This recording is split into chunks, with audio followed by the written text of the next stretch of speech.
আসসালামু আলাইকুম, সবাইকে স্বাগতম।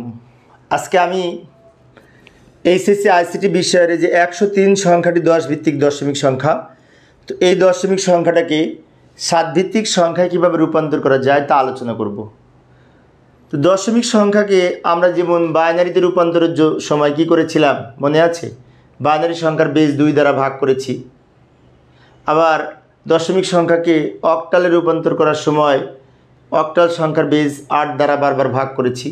ঠিক অনুরূপ এই দশমিক সংখ্যাটিকে যদি 7 ভিত্তিক সংখ্যায় রূপান্তর করতে চাই, তাহলে এই সংখ্যাটিকে 7 দ্বারা বারবার ভাগ করব। ভাগ করে ভাগফল এবং ভাগশেষ আলাদা আলাদা করে লিখব প্রতিবার। যাই সমাধানের চেষ্টা করি। এই যে 103 সংখ্যাটি লিখে বাম দিকে এবং নিচে একটি দাগ দিব, এখানে লিখব 7, অর্থাৎ 103কে 7 দ্বারা ভাগ করে ভাগফল যা হবে প্রথমে লিখব, ভাগশেষ যা থাকবে শেষে লিখব।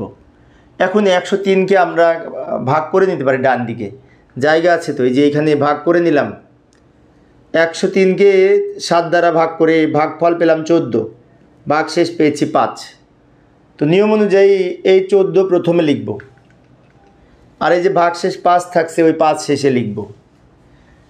এই 14কে আবার 7 দ্বারা ভাগ করব। 14কে 7 দ্বারা ভাগ করলে আমাদের ভাগফল হবে 2, তাই না? আর ভাগশেষ 0 থাকবে। তারপর আমি দেখাচ্ছি ভাগ করে, এই যে দেখিয়ে দিলাম, ভাগ করে দেখিয়ে দিলাম। 14কে 7 দ্বারা ভাগ করে ভাগফল পেলাম 2, ভাগশেষ পেলাম 0।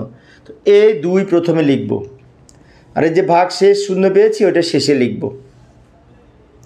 আবার এই 2কেও 7 দ্বারা ভাগ করব। এখন প্রশ্ন হচ্ছে 2 ছোট 7 বড়, 2 সংখ্যাটিকে তো 7 দ্বারা ভাগ করা যায় না। তখন কি করব? তখন আমরা এখানে একটি 0 লিখব, আর এইখানে যেটি থাকবে সেটি ভাগশেষ হিসেবে শেষে লিখব।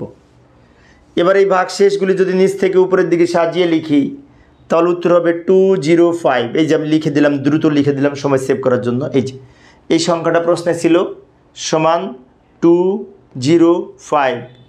তো এখানে প্রথমে যেটি লিখেছি এটাকে বলা হয় এমএসডি, এটাকে বলা হয় এলএসডি। এই যে লিখে দিলাম এই 5 যাকে বলা হয় এলএসডি, আর এই 2 যাকে বলা হয় এমএসডি। এমএসডি মানে মোস্ট সিগনিফিক্যান্ট ডিজিট, অধিকতর গুরুত্বপূর্ণ সংখ্যা বা অঙ্ক। আর এলএসডি মানে লিস্ট সিগনিফিক্যান্ট ডিজিট, কম গুরুত্বপূর্ণ অঙ্ক। এটার গুরুত্ব কম, এটা এককের স্থানে তাই কম, সেই জন্য লিস্ট। আর এটা মোস্ট, অধিকতর গুরুত্বপূর্ণ, সেজন্য মোস্ট।